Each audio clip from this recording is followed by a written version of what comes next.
Amada por uns e criticada por muitos, a carne vermelha é um alimento que incita muitos debates e muitas polêmicas, principalmente no que diz respeito à ética e à sustentabilidade.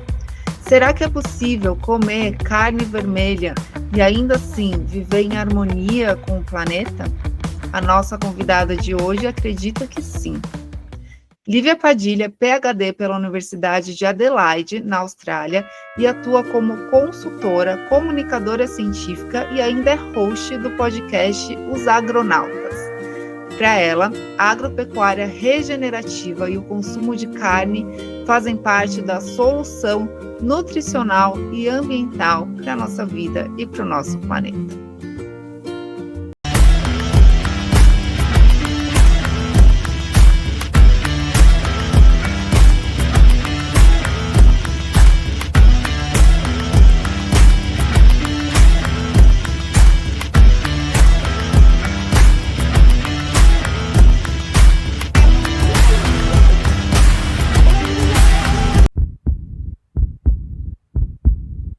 Lívia, é um prazer ter você no nosso podcast. Você é conhecida aqui no Brasil como a embaixadora do livro A Carne Nossa de Cada Dia. Você tem se destacado muito na missão de defender a pecuária regenerativa e um outro olhar sobre o consumo da carne, quebrando uma série de mitos. Eu adoraria que você contasse um pouco para a gente da sua trajetória para chegar até aqui. Estou muito feliz de estar aqui contigo hoje, falando um pouquinho realmente sobre esse tema que eu sou apaixonada, acho que me tornei apaixonada nos últimos anos, mais e mais, porque quanto mais a gente conhece e vê os benefícios, que a gente vai falar hoje um pouquinho, tanto para a saúde, quanto para a questão ambiental, eu acho que fica mais fácil se apaixonar. Então, o livro que tu mencionou, até tenho ele aqui, depois se tiver o vídeo o pessoal vai ver, que se chama A Carne Nossa de Cada Dia. Esse livro, na verdade, entrou na minha vida quando eu fazia o doutorado, eu fiz o doutorado na Austrália, e depois de ter me formado em comércio exterior, feito um mestrado, fiz até nutrição por um ano, eu realmente gosto bastante desse tema da saúde, da nutrição, e acabei quase que juntando ali vários interesses, porque essa ponte de sustentabilidade, de saúde, de pecuária, isso me levou a fazer o doutorado. Porque eu queria entender um pouquinho sobre essa relação, essa percepção das pessoas em relação à carne, porque a gente ouve aí tantas coisas, tantos mitos em relação à carne bovina, principalmente, mas em relação às carnes no geral, e eu fui entender um pouquinho mais sobre isso. E esse livro desmistifica e ajuda muito nessa questão. Que legal, Lívia. Então, conta pra gente um pouco sobre o seu doutorado lá na Austrália, sobre o que foi a sua tese. Minha tese, eu fui trabalhar lá com uma pessoa que era uma professora que era economista e a outra era nutricionista. Então, já casou aí bem o tema. E elas eram especialistas no consumo de carne, na pesquisa e na literatura, tudo que a gente via. Então, eu consegui essa bolsa na Austrália, fui para lá, fui me dedicar nesse período para entender justamente o que os consumidores estavam pensando. E nessas pesquisas a gente fez tanto uma pesquisa muito grande dentro da Austrália, quanto algumas entrevistas também, pessoalmente. A gente conversava com os consumidores, do tipo, vendo essas embalagens aqui, qual que tu acha que é a mais sustentável? Qual que tu acha que é mais saudável? A gente comparava, fazia várias comparações. E não só entre as carnes, digamos assim, tradicionais. A gente colocou ali as proteínas à base de plantas, que a gente vinha muito crescendo naquela época, então 2017, que eu comecei a pesquisar. Também a carne de laboratório, a carne cultivada, que a gente fala também que é um produto que está ali nessa mídia desde aquela época dizendo vai chegar no mercado, vai chegar, e nunca chega, mas é um produto que nós pesquisamos também. E algo, assim, só para falar um dos achados, né, e uma das coisas que a gente encontrou é que as pessoas, na média, nessas nossas pesquisas, na média, elas, por exemplo, achavam que a carne bovina era similar a uma carne vegetal. Uma carne que, entre aspas, à base de plantas. Então, isso era uma média ali de mais de 1.000 australianos, que nós fizemos toda uma pesquisa grande. E quando a gente conversava daí na entrevista ali, no 1 a 1, realmente apareciam os mitos de que essa carne bovina poderia ser ruim para a saúde, ruim para o meio ambiente, questões que a gente tanto ouve aqui no Brasil também apareciam lá. Então, essa carne, ou proteína à base de plantas, aparecia ali como mais sustentável, melhor para o meio ambiente, até mais saudável. E que a gente sabe que não é bem assim. Então, várias questões ali a gente levantou e trouxe esses resultados até para que a indústria, que as pessoas entendam, olha, a gente está achando aí que as pessoas entendem bem quais são os benefícios da carne, principalmente a carne bovina, mas não é bem assim. Às vezes elas têm essa percepção que daí vai levar lá na pontinha a mudar o consumo, que infelizmente muitas reduzem o consumo ou param de comer, se tornam vegetarianas, se tornam aí até veganas, porque tem muitas questões aí por trás mal entendidas. A sua tese de doutorado realmente tem muita sinergia com o livro A Carne Nossa de Cada Dia, que justamente derruba vários mitos sobre a produção da carne, sobre o consumo da carne. E eu gostaria que você falasse para as pessoas que estão ouvindo a gente, por que que esse livro, A Carne Nossa de Cada Dia, por que que essa obra ela é tão relevante, por que que você é tão fã desse trabalho? Bom, então, como eu disse, ele entrou na minha vida nesse momento que eu estava justamente estudando essas questões, e como eu já acompanhava há muito tempo os autores, então a nutricionista, que é uma das autoras, o outro autor, que é um bioquímico, há muito tempo eu já acompanhava os dois, e quando eles falaram que iam lançar um livro, eu pensei, nossa, vai ser ótimo, né? A gente vai ter aqui um aporte, um suporte muito bom para que as pessoas entendam essas questões. Então foi que eu entrei em contato com eles e também depois traduzi os infográficos todos. Durante o meu doutorado estava traduzindo até os infográficos que estavam no livro, mas que aqui no Brasil iam demorar um pouquinho para chegar, porque sempre essas traduções acabam demorando. E realmente aconteceu, quase 4 anos se passaram para que a tradução chegasse para nós, mas aí já tinha pelo menos os infográficos que estão no livro. E esse livro, ele aborda, então, basicamente 3 questões. Primeiro, a questão nutricional, a questão de saúde, né, uma defesa, digamos assim, da carne nesse sentido, nessa área. Depois, a segunda parte fala da questão ambiental. A terceira parte fala da questão ética ou moral do consumo, da produção de carne. E tem até uma quarta parte, que às vezes as pessoas não dão muita bola, mas que eu adoro, que se chama O que Podemos Fazer? Porque ela entra mais na questão global. Então, como a gente consegue realmente esse sistema mais regenerativo, mais sustentável, produzir uma comida melhor, nutrir as pessoas de fato, e finaliza, digamos assim, quase como eu acho, na minha opinião, e já ouvi até outros profissionais falando que ele é assim um guia para os leigos, né? Um guia básico. Não precisa ser nutricionista, não precisa ser pecuarista, produtor rural, nada. Tu vai entender ali, desde a nutrição até todos os pontos que eu mencionei, de uma forma bem leve, toda embasada também na ciência. Eu acho que é fantástico por causa disso. Lívia, e eu vejo muitos médicos e nutricionistas desesperados com o nível de desinformação e de confusão que a gente tem em relação ao consumo da carne. Por que que você acha que esse alimento, que é tão rico, né, nutricionalmente, ele é ao mesmo tempo tão demonizado, tão criticado, tão atacado? Depois, mais tarde, a gente vai mencionar isso, mas eu estou fazendo uma série, convido alguns profissionais e falo sobre o livro, cada um sobre um infográfico, mas no geral a gente está falando em defesa da carne. Esse é o nome da série. Então, eu intitulei desse jeito e eu falei nessa palestra, eu falei assim, olha, aqui a gente poderia estar falando bem de outros alimentos, falando de vegetais, falando de outros, mas todo mundo, a princípio, acha que eles são bonzinhos, que eles são benéficos.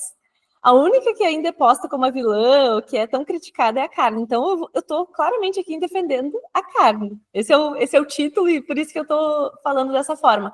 E justamente eu acho que vem, talvez o principal motivo dessa vilanização, a gente poderia dizer assim, seria do seguinte: como que um alimento que é tão nutritivo, ancestral, sempre fez parte da nossa alimentação,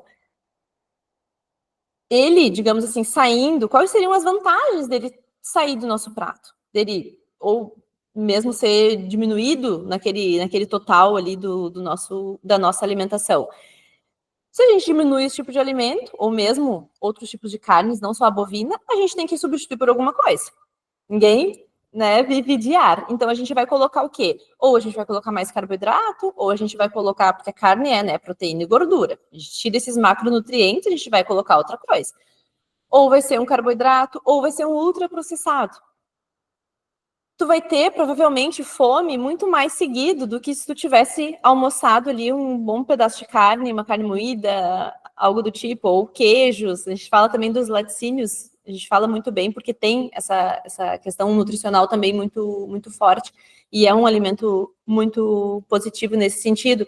Então, a gente coloca muito mais ultraprocessado, a gente fica com fome, né, de 3 em 3 horas, aquela história, assim, que se falava aí há um tempo atrás, e realmente, a gente vai colocar mais ultraprocessados, vai colocar os plant-based no lugar, os à base de plantas.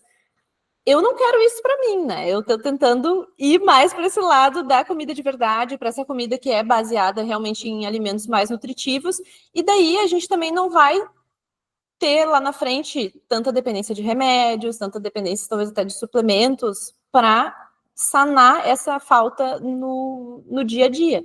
Então, acho que ficaria nesse âmbito, assim, as pessoas pensarem a quem beneficia a diminuição da carne dessa maneira brusca até que falam, né? A gente precisa de tantas gramas, assim, pouquíssimas gramas de proteína e, né, gordura, esse mix no dia. Não, a gente não precisa, a gente sempre, né, nós evoluímos antes aí da agricultura, nem tinha essa abundância de grãos que a gente tem hoje, e a gente tem que pensar quem beneficia esse tipo de redução.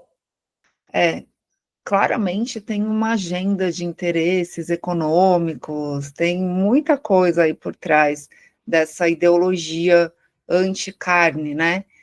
Inclusive, eu vi que recentemente você divulgou nas suas redes sociais a nova pirâmide alimentar proposta pelo governo da Suíça.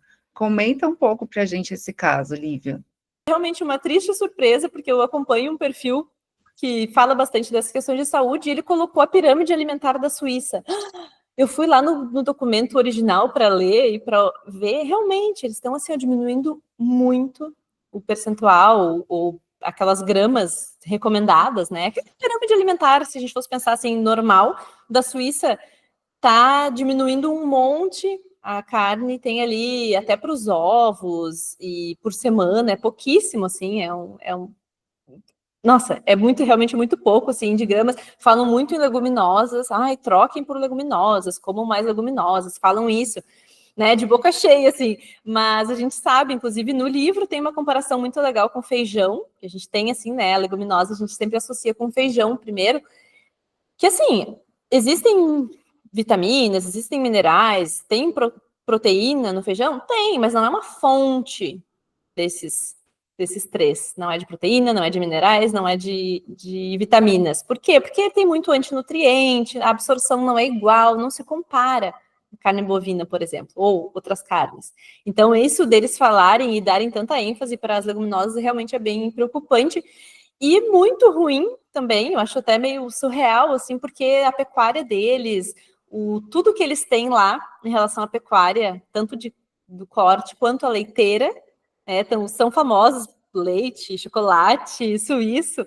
Então, assim, é quase que não valorizar também isso que eles têm de tão bonito, esse trabalho, assim, que é bem importante. A Suíça é uma referência, digamos assim, na União Europeia. Bom, Lívia, e se a Suíça é uma referência quando o assunto é pecuária, o que dizer do Brasil, né? O Brasil tem 216 milhões de habitantes e quase 240 milhões de cabeças de gado. Ou seja, tem mais gado do que gente no Brasil. Estamos mesmo num ambiente, num país propício para o consumo de qualidade de carne. O que você diria sobre a qualidade da carne brasileira, sobre o nosso rigor sanitário? Como você avalia isso? Eu gostei que tu falou desses números, assim, com entusiasmo e de uma forma positiva. Às vezes, infelizmente, a gente vê pessoas falando isso. A gente tem mais cabeça de gado do que pessoas, falando como se fosse uma coisa ruim, mas não é justamente o que tu trouxe. A gente tem sim a gente consegue suprir a demanda interna de uma forma, isso já acontece há muito tempo, e a gente também exporta carne. Então, assim, para as pessoas terem uma ideia, até eu peguei recentemente um dado que falava que o ano passado, 2024, a gente bateu o recorde na exportação de carne bovina. Nós sempre estamos ali exportando mais ou menos uns 25% do total da carne, mas foi maior ainda em 2024 do que o ano anterior. Então, assim, teve um incremento ali de 25 também. Lembrei porque ficou dois números assim iguais. Ficou 25% maior do que 2023, desse incremento que a gente conseguiu exportar mais ainda. O nosso principal importador é a China, ainda é a China, mas tem ali uma variação também de outros países que importam a nossa carne. E quanto à qualidade, a questão sanitária, eu diria o seguinte, a gente não estaria tendo toda essa demanda interna e demanda externa, inclusive, com questões sanitárias super rigorosas, se não tivesse uma qualidade realmente incrível nesse sentido. E uma coisa, né, eu me formei em comércio exterior e quando a gente fala, assim, das barreiras tarifárias, não tarifárias, a gente aprende bastante sobre isso, e uma das coisas que se aprende bastante é essa relação de que se algum país não consegue, digamos assim, taxar um outro produto do outro país, que ele não quer que entre muito ali, para proteger mesmo a sua economia local, ele inventa alguma coisa, ele inventa uma barreira não tarifária. E a gente vê isso, às vezes, até nas notícias do pessoal lá da Europa, né, da França. Ah, não, a gente não vai comprar carne e tal, porque vem do desmatamento. Ah, a gente não vai fazer isso. Por quê? Porque realmente é um movimento protecionista. A gente tem que entender também essas jogadas assim da mídia deles em sentido e algumas empresas como querendo proteger a sua economia local, a sua produção. Por quê? Porque nós somos, além de muito grandes em proporção, como tu disse, pelos esses números, nós somos também muito eficientes. A gente tem aumentado a produção, a nossa produção aumentando assim muito, e a área utilizada, a área de pastagem diminuindo. Esse é um gráfico assim muito legal que a Embrapa tem e alguns outros relatórios também trazem. A gente tem um efeito poupa-terra nesse sentido. A gente tem produzido muito mais nas últimas décadas com menos espaço, em menor área de pastagem. Então isso é legal, assim, a gente realmente colocar para as pessoas saberem esses dados que a gente tem uma carne de extrema qualidade. Lívia, e qual que é o perfil da nossa pecuária?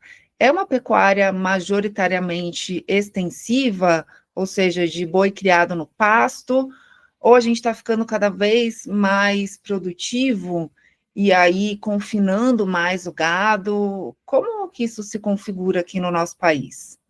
Quando a gente pensa principalmente, eu acho que devido a alguns documentários aí de viés vegetariano, vegano, a gente pensa num confinamento, vem aquela ideia dos Estados Unidos, de alguns confinamentos que lá realmente eles têm um confinamento bem grande em proporção a toda a produção, são muito eficientes também. E quando a gente fala, por exemplo, do Brasil, é o contrário. É literalmente o contrário. A maioria lá é confinado, aqui a maioria não é confinado. Os dados da Embrapa trazem de 85% numa média, dependendo então, do estado, vai variar um pouquinho. Aqui no Rio Grande do Sul, por exemplo, onde eu estou, bem mais a pasto, finalizado no pasto. E essa questão também é interessante das pessoas entenderem. O animal, a vida inteira dele, a maioria vai ser no pasto. Independente do final da vida, ele ser confinado ou não. Porque no final, por exemplo, o confinamento vai durar de 100, 120 dias, que é a questão de marmoreio, questão dele ganhar um pouquinho mais de gordura e peso naqueles últimos dias, até porque tem lugares que não vai ter pasto suficiente. Então, os Estados Unidos, grande parte da área deles, eles têm neve uma grande parte do ano, e a gente tem essa outra grande vantagem, nós não temos neve, nós temos safra, safrinha, né? Tem, assim, uma produção de grãos também abundante, o que nos traz esses subprodutos dos grãos. Isso é legal também as pessoas entenderem. Então, o gado, sim, come pasto ali, a gente pode dizer, né, esse capim no campo, mas a maioria dele que não vai para o confinamento chega ao consumidor final tendo passado a vida inteira assim sem ter visto grão, sem ter visto o confinamento como a gente vê às vezes nesses documentários dos Estados Unidos. Você falou uma coisa interessante que é a abundância de grãos que a gente tem em muitos lugares do mundo e aqui no Brasil também. E aí tem alguns animais, né, alguns bovinos que são só criados a pasto, outros no fim da vida têm uma alimentação a grãos, e outros, a minoria, passam a vida se alimentando só de grãos, né? Mas não seria mais inteligente, em vez da gente alimentar um animal, e aí se alimentar desse animal, as pessoas não comerem diretamente os grãos, a gente não se alimentar diretamente dessa agricultura, não é algo mais sustentável, mais econômico e mais inteligente a se fazer? Tem um termo, né, que se usa bastante, que em inglês é feed versus food, que seria, né, a ração versus a comida. Então, por que a gente está dando esse grão lá de soja? Por que eu não como a soja? Por que a gente está dando milho se eu não como milho? Por que eu não como direto? Então, assim, tem duas partes aí para a gente entender. A primeira parte é que o gado come a maioria pasto, e essas fibras, essas plantas, digamos, mesmo um milho que é feito a silagem, que é aquele milho e a planta inteira, toda a estrutura dela é triturada, isso se chama fazer uma silagem, né? Ele come aquela silagem, ele digere aquilo, nós não digerimos. Né? Eu não como pasto, a gente não come esse tipo de subproduto. E isso é a maioria do que o gado come. Os herbívoros domésticos, a gente pode colocar aí, incluindo os ovinos, também os caprinos, no mundo, eles comem, em média, 96% de materiais, de matéria orgânica que nós não digerimos. Então, é 96%. Desse total, esse finalzinho ali, 4%, são grãos. Mas eles não representam nem 10% da produção mundial de grãos. Esses números, assim, as pessoas não têm noção do quanto o gado come de pasto ali, né, de feno, desses subprodutos.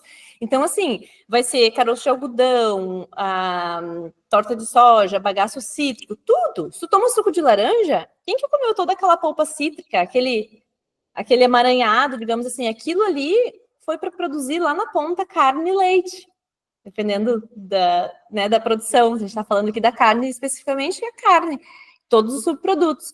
Então, assim, imaginar que é realmente tira daqui e a gente come, além de errado, porque não é a maioria que eles comem grãos, é não entender realmente esse processo do rumen, né, e de toda essa beleza que tem.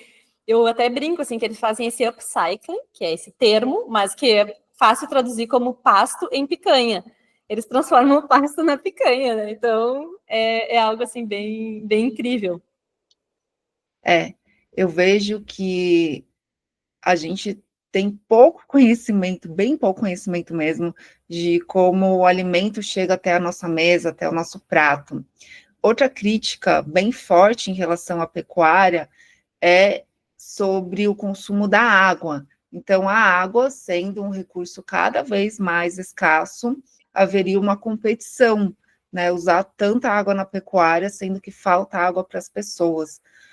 O que você tem a dizer sobre esse tema? A água também, ela traz, normalmente um dado que se utiliza bastante, que se fala, é que se utilizariam 15 mil litros de água para 1 quilo de carne bovina. Essa é a média, e as pessoas falam muito desse número, e realmente assusta quando a gente pensa, nossa, 15 mil litros, né, para 1 quilo só. E daí, quando a gente vai na literatura e vai entender de onde veio esse número, a gente chega em um paper, num artigo, que foi feito lá uma média entre vários países de quanto o animal consumia, mesmo de um sistema confinado, quanto num sistema a pasto, 100% a pasto, fazem essa média, e eles chegam nos 15 mil litros. Mas o detalhe é o seguinte, quando a gente faz essa pegada hídrica, a gente mede isso, entra aí a água verde, que é uma água da chuva, a água azul, que é a água de lagos, aquíferos, né? Uma água da torneira, e a água cinza, que é uma água para que aquela qualidade inicial da água que foi utilizada lá no finalzinho, se precisar usar para limpar alguma coisa, ela fique igual. Então, diluir talvez algum esterco, algo do tipo. Tá bom, esses 3 tipos de água. Adivinha qual delas é 94% a 99% utilizada? Pelas Água críticas, verde. Água verde da chuva. Então, assim, a água caiu no pasto, cresceu aquele pasto, a folha, né, em si, ela é basicamente ali uma estrutura que tem muita água, e o gado comeu aquele pasto todo. Aquela água ali está sendo contabilizada nesses 15 mil. Então, assim, chega a ser cômico das pessoas olharem isso e pensarem, ah, não, mas não vai contabilizar a água da chuva, né? Imagina, em qual outro alimento se contabiliza isso? Tanto que a gente compara a água azul, que é uma água que a gente pode dizer assim mais nobre, a gente compara e vê que utiliza menos do que arroz, do que açúcar, do que outros produtos, alimentos. Mas da carne bovina estão falando mal, né? Outra, outra coisa que as pessoas se preocupam bastante é em relação aos hormônios que são injetados ou dados para esses animais que a gente come depois, os riscos que isso tem para a nossa saúde. O gado bovino aqui no Brasil, ele tem muito hormônio? Faz um bom tempo eu conversei com um especialista, um amigo, assim, que ele é bem especialista nessa área, e ele me explicou umas coisas que eu nem imaginava, assim. Por exemplo, aqui no Brasil, o tipo de hormônio que se utiliza assim, para o gado de corte é um hormônio que ele vai ajudar as fêmeas a ciclarem no mesmo tempo. Por exemplo, imagina que eu quero fazer uma inseminação artificial e eu tenho que ter ali, por exemplo, o técnico, o veterinário, todo mundo naquele período. Eu não posso ter uma vaca aqui, uma vaca ali no cio e tudo misturado. Daí eles dão realmente um hormônio para que elas ciclem e fiquem ali férteis naquele mesmo período, para ajudar, para organizar, digamos, o dia a dia da fazenda. Esse tipo de hormônio, depois de um tempo, ele já não está mais no sistema da vaca. E mesmo esse hormônio, ele é fisiológico, ele é algo que ela teria em certo momento da vida, como as mulheres têm, por exemplo, dependendo do ciclo que a gente está. E aqui no Brasil é proibido, então, outro tipo de hormônio, que faz o animal crescer, ou algo assim que parece, né, que as pessoas também pensam que hormônio vai no frango. Então, assim, não, aqui não tem esse tipo de hormônio para induzir, digamos, um crescimento. Mas, nos Estados Unidos, quando a gente faz essa comparação, lá sim pode utilizar esses hormônios, que é para aumentar o crescimento, melhorar, né, nesse sentido. Mas lá ele me explicou uma coisa engraçada. Ele disse que os machos, por exemplo, são castrados. E todo macho castrado, ele vai diminuir a produção de testosterona, vai diminuir aquele tipo de hormônio que faria com que ele crescesse, que ficasse mais rápido, digamos assim, a engorda. Então, eles dão um hormônio lá para ele, mais ou menos assim, para fazer a vez dos testículos que ele já não tem, porque ele foi castrado. Então, para lá, funciona assim. Mas, assim, no Brasil, não tem hormônio na carne bovina. Eu imagino que essa castração ela aconteça muito por conta do confinamento desses animais, né? E eu sempre fico muito receosa com esse tema do confinamento, porque de fato parece uma vida muito sofrida, muito triste para os animais. E aqui no Brasil, você vê que a gente tem uma tendência maior ao confinamento, por conta de aumentar a produtividade? Eu vejo que os dados mostram que aumentou sim o confinamento nos últimos anos, mas não é algo assim substancial. Houve um aumento sim, mas não é substancial. Muito por quê? Porque, como se a gente fosse resumir, assim, no coxo, né, ali o que a gente consegue colocar, os zootecnistas que trabalham nessa nutrição ali do animal, ali tu consegue dosar bem o que o animal tá comendo. E, às vezes, no pasto, o pasto, além de ser tem que ser muito bem manejado, saber que pasto tu vai plantar, que tipo de planta, né, forrageira, e tu vai ter, também tem a questão do manejo dos animais, que aí entra uma outra, digamos, uma outra complexidade do que dá talvez o alimento ali no coxo para aqueles animais, que também é complexo, claro, mas também o outro lado do pasto, mais o manejo, isso também complexifica.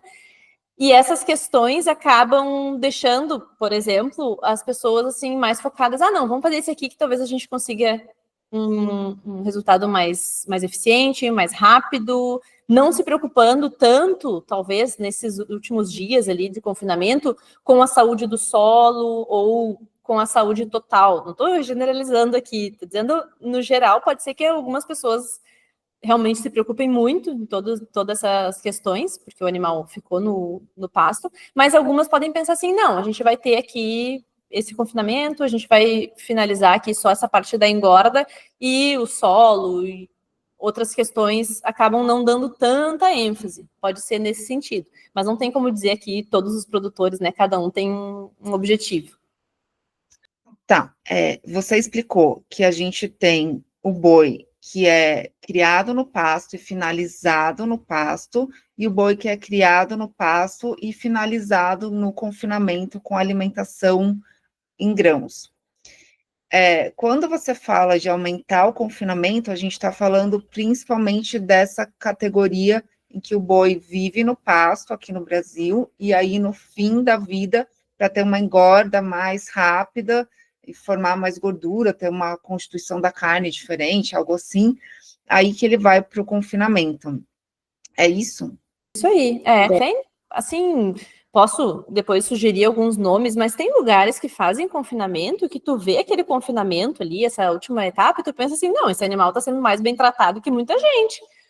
Tem música, tem coisas para brincar, tem outras coisas que, assim, eles pensam que o produtor está investindo, aquilo ali é o dia a dia dele, ele está enxergando como o animal tá. Um animal que está triste, que não tá bem, que não tem o seu bem-estar completo, ele não vai produzir, ele não vai engordar quão rápido poderia, ou não vai estar bem. Então vai ter sempre bastante água, bastante sombra, né? Sombra e água fresca, digamos assim. É isso que a pessoa também vai querer que o animal tenha. Então a gente tem que dissociar, eu acho legal, inclusive, as pessoas investigarem em lugares no Brasil para a gente dissociar essa ideia de confinamento e de coisas assim dos Estados Unidos. Não que lá todos estejam errados, mas o zoom que às vezes nos mostram é de uma coisa realmente que dá assim não é legal, sabe? Não ia querer comer carne desse ambiente. Bom, eu já fui vegetariana e o que me motivou a fazer essa escolha foi a questão do bem-estar animal. Então, eu não queria que eu, no meu dia a dia, na minha vida, causasse um sofrimento muito alto para outro tipo de ser vivo. Então, eu parei de comer carne por um tempo. E eu acho que essa preocupação ética ela está na cabeça de todo mundo, né? Até mesmo de quem come carne, gosta de comer carne. Ninguém quer comer um produto que é resultado de um sofrimento extremo, enfim. O que você tem para dizer em relação à criação dos animais e, mais especificamente, o abate? Como é esse processo? Ele é muito sofrido, doloroso, cruel? Como que isso acontece? Explica para a gente, Lívia. Se a gente for ver só alguns vídeos, ou só uma parte, digamos, final da vida do animal, que é ali, foi pro abate, daí fazem aqueles vídeos assim, botam uma música, já é emocionante. Isso pega, claro que pega. E tem até estudos que mostram, por exemplo, que mulheres são muito mais suscetíveis a isso, essa questão ética do vegetarianismo lá, até um tempo atrás, né, que chama early vegetarianism. A gente utiliza muito, assim, na literatura, sempre vê, assim, o perfil. São mulheres preocupadas com a saúde, mas essa questão ética pega muito. Então, realmente é algo que é genuíno, essa preocupação, até para hoje em dia também a gente tem esse motivador, mas no abate, o que acontece? Quando a gente pensa na vida inteira do animal, nós falamos até antes de começar a gravar, mas a gente pensa na vida inteira do animal, tratado bem, com o produtor pensando no bem-estar dele, querendo que ele seja mais lucrativo possível, ou seja, que ele entre e saia, né, de uma forma mais positiva, que ele não fique machucado, que se ele tiver algum problema ele seja tratado com sombra, com água fresca, com um pasto bom. No final da vida dele, ele realmente tem um dia ruim. Tem um fazendeiro dos Estados Unidos que fala isso, eu gostaria de viver como meu animal, ele tem a vida inteira, né, um boi aqui, ele tem a vida inteira bela, ótima, e um dia ruim na vida dele, que é o dia do abate. Então, eles vão para um frigorífico, tem todo um processo, todos os protocolos de jejum, para carne, porque pensa, também a carne vai ser o nosso principal produto dos animais, não vai ser... tem outros, muitos outros, mas a carne a gente quer que tenha, assim, a melhor qualidade.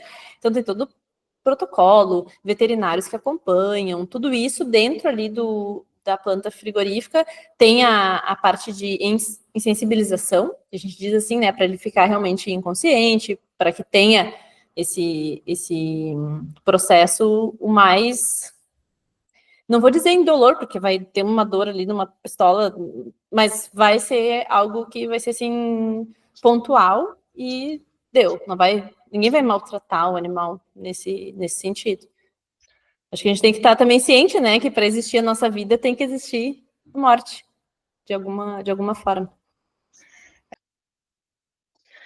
Lívia, você falou uma frase muito importante e, ao mesmo tempo, muito difícil de aceitar, que é: não existe vida sem morte. Tá tudo interligado, né?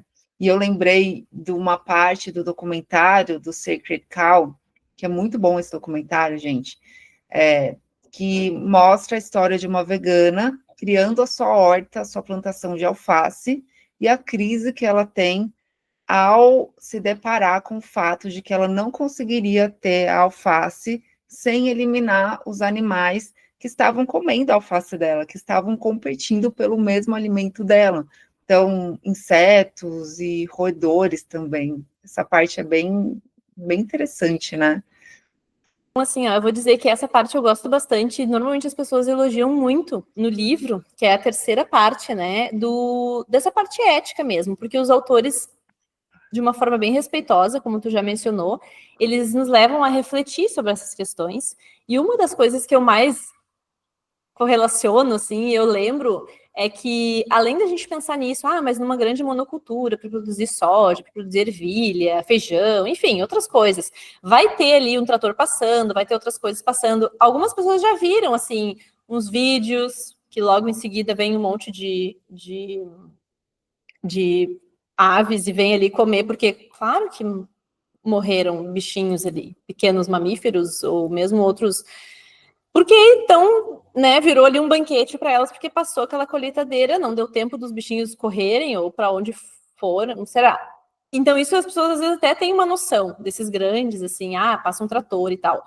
Mas em outros momentos, eu tenho um caso que lá na Austrália eu fui numa palestra de um autor, ele falou uma coisa assim que aquilo ficou comigo, nossa, aquela imagem, assim, ele contou, ele é um autor, ele é fazendeiro, é um chefe também de cozinha, e ele escreveu um livro que se chama On Eating Meat, né? Sobre comer carne, mas ele foca muito na questão ética.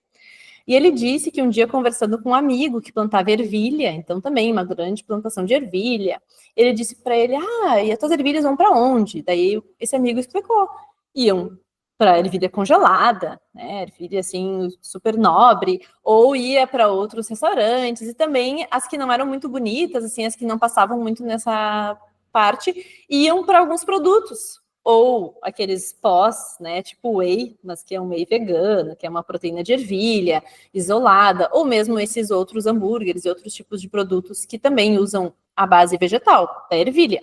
Tá bom. E ele disse, né, nossa, mas deve ter bastante animais. Que tipo de animais vêm aqui comer? Porque realmente uma cultura sempre tem algum tipo de animal que é mais propenso a ir ali, né? Ele disse assim, tem vários, mas o que mais me incomoda são os cangurus. Esse fazendeiro perguntou, os cangurus? Mas vem muito? Vem muito. E eles pulam, né? E vão por tudo, não tem cerca para segurar. Eles pulavam, iam por baixo, enfim. E ele disse, tu mata muitos aqui para controlar? Como é que é o controle, né, de praga? Que é uma praga. Ele, mato. Centenas. Muitos eu tenho que matar. Então, assim, todo mundo vai querer, né, todo animal, seja nós ou outro animal, vai querer comer aquela comida. Então, não adianta a pessoa pensar lá que no no prato dela tem um hambúrguer vegetal, tem um produto ali à base de plantas, e que não existiu ali na cadeia inteira, não existiu outro animal que queria aquela ervilha ou aquela soja, enfim. É realmente, assim,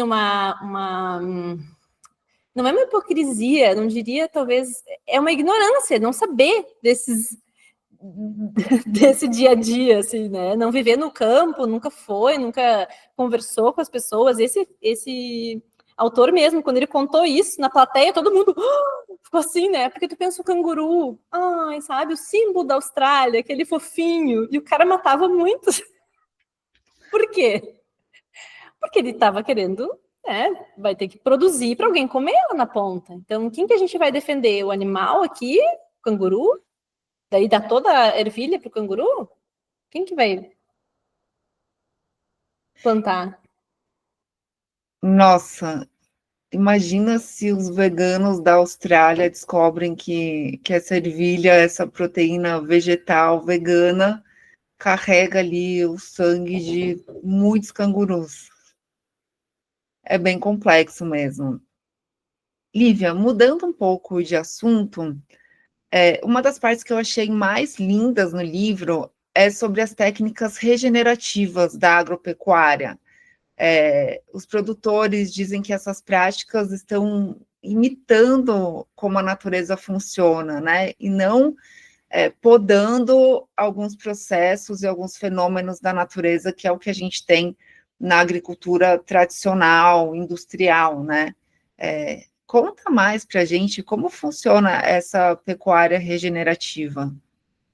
Quando a gente fala esse termo regenerativo, a gente tem falado bastante, e até no livro é o termo que eles utilizam, mas lá no índice, inclusive, eles dão alguns tipos de definições e trazem que ela é baseada muito do que é a agricultura orgânica, a gente poderia dizer assim, que não vai utilizar tipos de defensivos, não vai utilizar muitos fertilizantes, até numa fase de transição talvez utilize, mas depois não vai precisar mais, inclusive, corrigir, digamos, o solo nesse sentido, porque os próprios animais iriam fertilizar, e ela é mais do que sustentável, porque ela vai regenerar.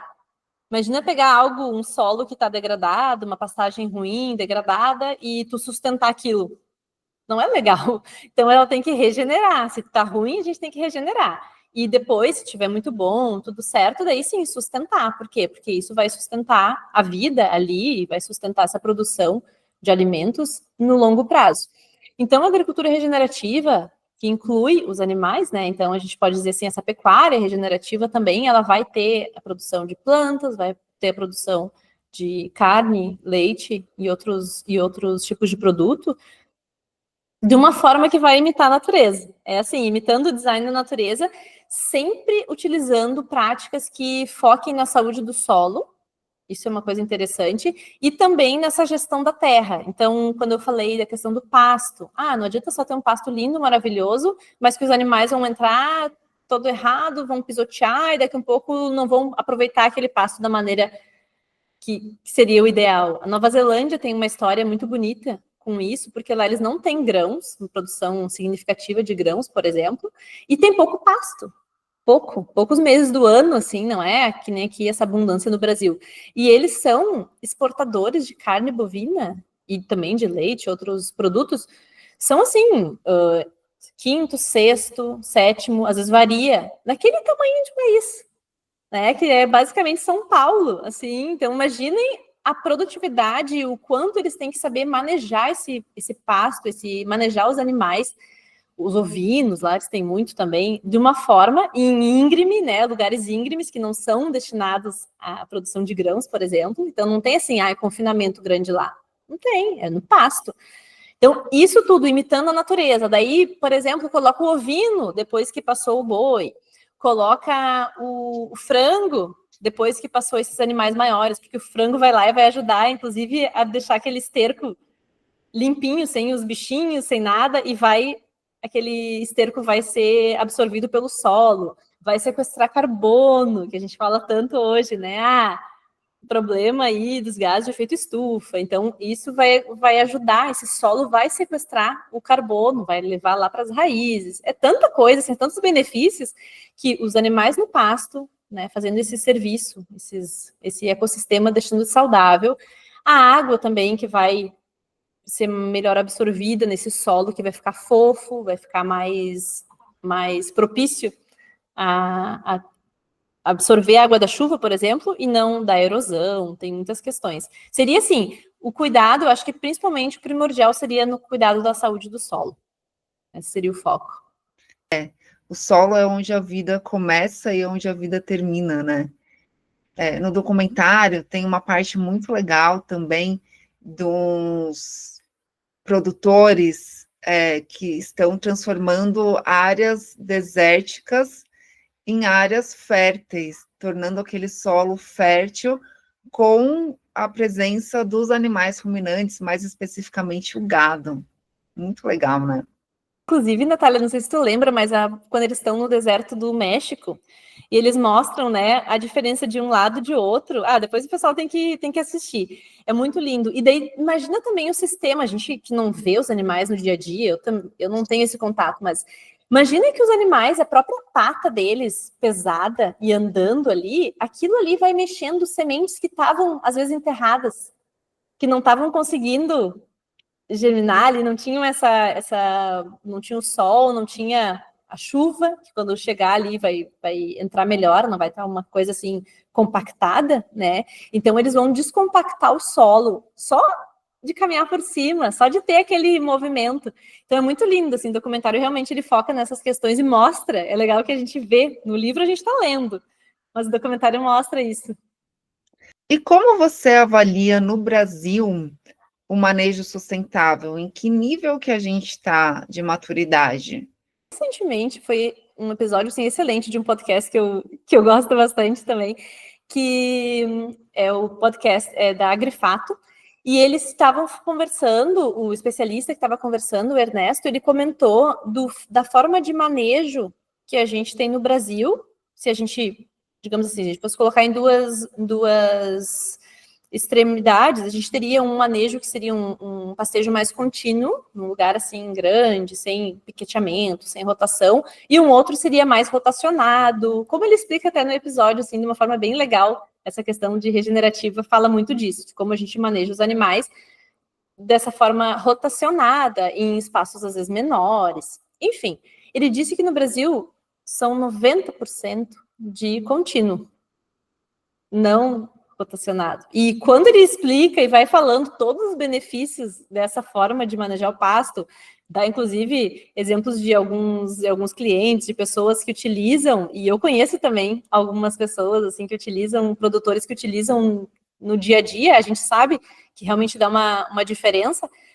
É algo impressionante, assim. É algo que a gente ainda tem um ganho, eu vejo, assim, com bons olhos. Eu vejo, assim, 90% é do outro jeito, talvez a gente consiga melhorar ainda muito desses 90%. Não que estejam fazendo errado, não que não dê resultado, não é essa questão. Mas é que tem um outro jeito que, se testado, dependendo do ambiente, inclusive, do bioma, dá muito certo. Isso é uma coisa bem interessante. E esse jeito rotacionado é justamente como funciona na natureza, né, Lívia? Que os animais estão ali nas pradarias, nos campos, pastando, e aí eles migram de área, e quem faz esse trabalho de impulsionar, digamos, a migração de área são os animais predadores, né? E aí eles vão para outra área, e aí pisam no solo, ajudam o solo a ficar mais fértil, com as fezes, né, com o esterco, com o adubo natural, e aí aquela área em que eles estavam antes, a vegetação vai se regenerando também. É muito bonito esse ciclo. Assim, tem várias formas, vários conceitos, mas no geral é justamente isso: mover os animais de uma forma mais rápida do que seria o convencional, digamos assim, e de uma forma com que a gente observe, no caso desses exemplos, um exemplo que eu tenho assim na memória bem claro agora é do ultradenso, que a Aline Kerley, inclusive uma boa convidada para ti. A Aline faz um sistema que ela chama do ultradenso, então ela tem faixas, assim, eles ficam ali naquele pasto em faixas e vão sendo trocados várias vezes por dia. Não é assim, uma vez no dia, são até várias vezes no mesmo dia, e eles vão justamente andando ali com a ajuda de cerca elétrica e outros tipos da pessoa mesmo utilizando ali do seu manejo para que os animais vão andando. E é engraçado que uma das coisas que acontece, por exemplo, é quando vem a pessoa ali, vem aquele pastor, aquela pessoa para mudar os animais de lugar, na hora que ele está vindo, os animais defecam e urinam, porque eles sabem que eles vão já para um novo, né, para um novo lugar ali, para um pasto novinho, então eles já deixam aquele adubo para trás. E isso é uma coisa bem legal, assim, seguidamente as pessoas falam isso, eles ficam tão condicionados, daí tem a questão de doce, sim, eles ficam mais dóceis, parece. Eles já sabem que aquela pessoa representa o quê? Pasto novo, comida boa, né? Já vão para aquele lugar. Então tem essa questão também de mover os animais nesse sentido, a questão do manejo deles, assim, no dia a dia também. Me parece, pelo que eu acompanho, assim, as pessoas falando, que realmente muda até nessa questão comportamental dos animais, é muito, muito interessante. A gente está falando aqui de como a pecuária pode ajudar a regenerar o solo, mas o discurso vigente é outro. É de que a pecuária é uma vilã do meio ambiente, e a gente tem várias questões relacionadas a isso, principalmente a emissão de gases tóxicos como metano. Explica esse ponto para a gente, Lívia. Bom, a gente pode, né, falar que eu tenho uma palestra inteira que é só sobre o mito dos gases em relação à pecuária, o quanto eles são vilanizados, de novo, para usar essa palavra, mas é o seguinte, quando a gente fala dos gases de efeito estufa, são basicamente 3 gases. Então, a gente tem o dióxido de carbono, a gente tem o óxido nitroso e temos o metano. E quando a gente fala dos animais ruminantes, que tem esse sistema digestivo que a gente falou, né, pasto em picanha, para transformar isso, eles têm a emissão, eles emitem metano por esse processo que é um arroto de metano, e o metano, ele está dentro de um ciclo. Por que um ciclo? Porque quando ele vai para a atmosfera, ele fica ali uns 10, 12 anos, mais ou menos, e depois ele se quebra, é um ciclo natural dele, se quebra em CO2 e água. Então, imagina, né? Lembra da chuva. Água vai cair como chuva. E o CO2 é o que a planta, é o que o pasto precisa para crescer. Então, se o animal está no pasto, cresceu e está ali a vida inteira dele no pasto, a maioria da vida dele no pasto, aquele CO2 é capturado de novo pelo pasto, que entra nesse ciclo.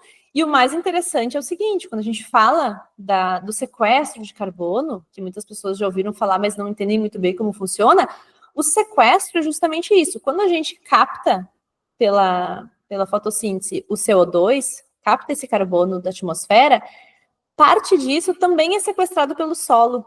Por quê? Porque esse carbono, ele também vai pelas raízes alimentar os seres vivos que estão no solo. E a gente não lembra, às vezes, lá da biologia, como funciona a importância das raízes, o quanto essas raízes profundas vão alimentar aqueles animais e tudo aquilo que tem embaixo do solo, vai criar um solo mais fértil, que a gente fala vai criar um solo, realmente, vai deixar ele mais fofo, vai deixar ele com mais absorção de água. E o metano, então, faz esse ciclo e vai depois ser arrotado, né, pelo animal, vai ser ali absorvido pela fotossíntese e vai ficar nesse ciclo. Então, assim, não vai ser adicionado dentro desses 10 anos, mais ou menos 12, não adicionou nada.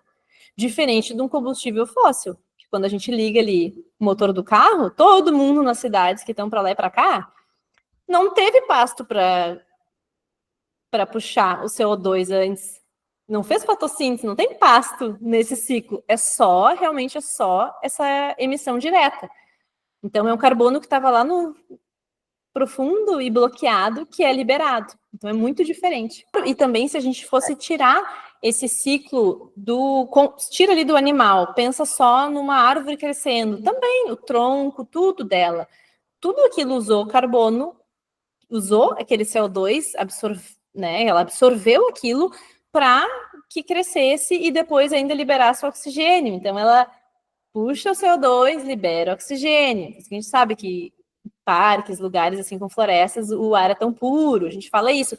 Mas parece, a impressão que eu tenho, as pessoas se dissociaram tanto, esqueceram, parece, da biologia, esqueceram o que aprenderam lá na escola, para agora acreditar que o pum, né, ainda às vezes falam errado, o pum da vaca está acabando com o planeta. Então, assim, realmente não faz sentido, e a gente explica isso e tenta passar essas questões, inclusive de uma perspectiva global, no total de emissões, se a gente fosse pegar todos os países, o Brasil está mais ou menos com 3% nas emissões globais. Então, assim, mesmo que fosse um horror, imagina assim, não existe carro no Brasil, não existe transporte, não existe indústria, não existe nada que usa combustíveis fósseis e outros tipos de poluidores.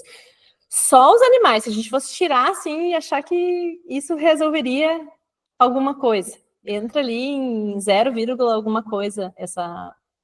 E considerando que a gente é o maior exportador de carne, pela lógica, esse número tinha que estar bem maior, né? Outra coisa também, Natália, que é interessante, tem um artigo muito bom que ele foi publicado não faz muito tempo e ele compara os animais mais antigos, digamos, os ruminantes antigos, imagina assim, nas pradarias dos Estados Unidos, em lugares onde tinham os bisões, aqueles alces enormes, animais que eram ruminantes, que têm esse sistema digestivo, também emitiam metano.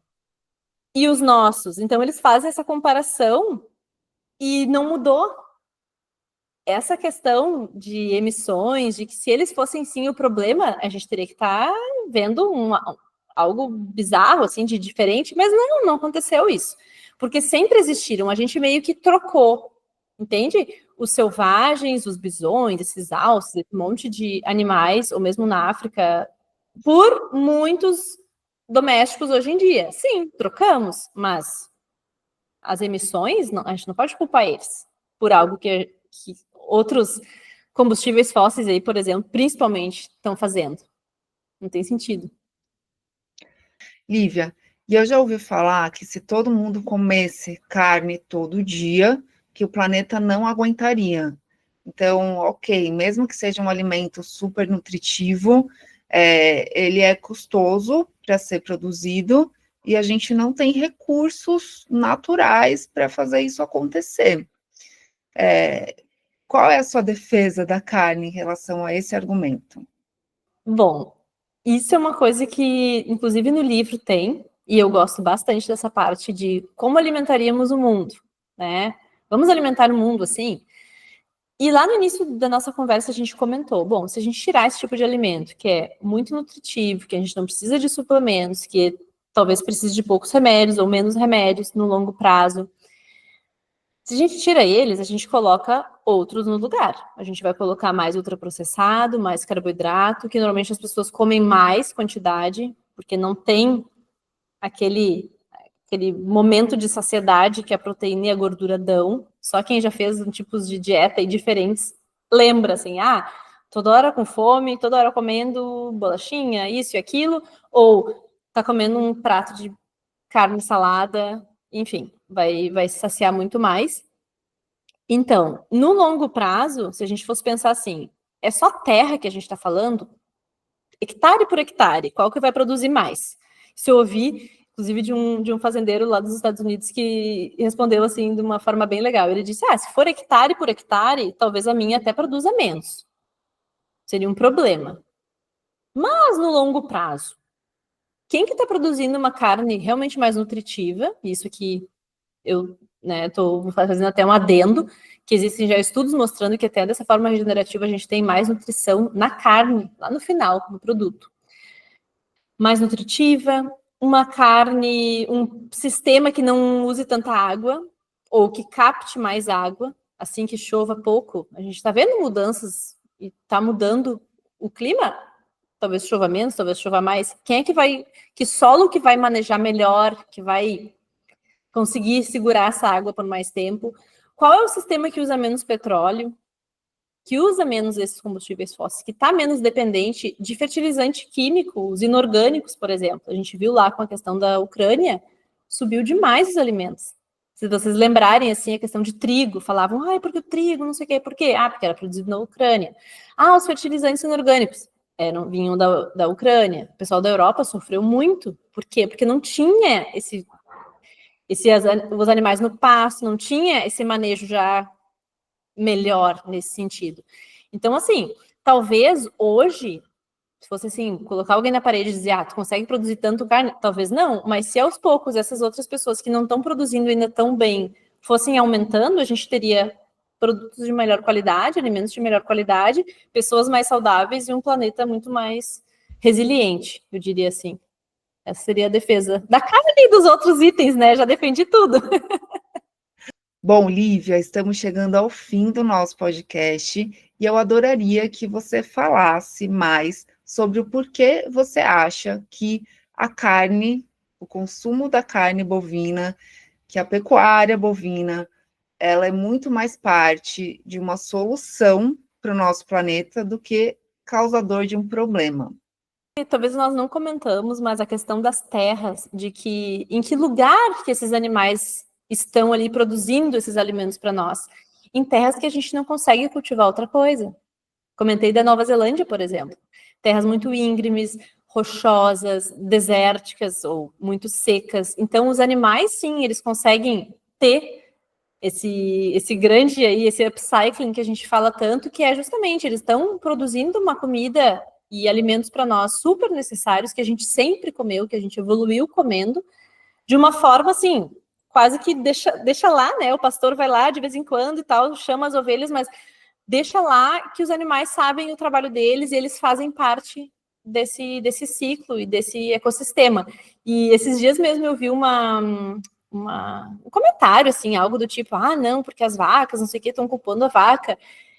Esse é um problema. E qual que seria, né, o principal argumento, assim, para explicar para as pessoas que não é um problema? Eu fiquei pensando assim, gente, uma vaca no pasto. Pensa assim, numa fazenda, vai em algum lugar ou vai num morro e vê ali as vacas pastando. Isso é o planeta, isso é o ecossistema. Não tem assim uma coisa de, ah, não, aqui agora a gente vai fazer a carne num laboratório.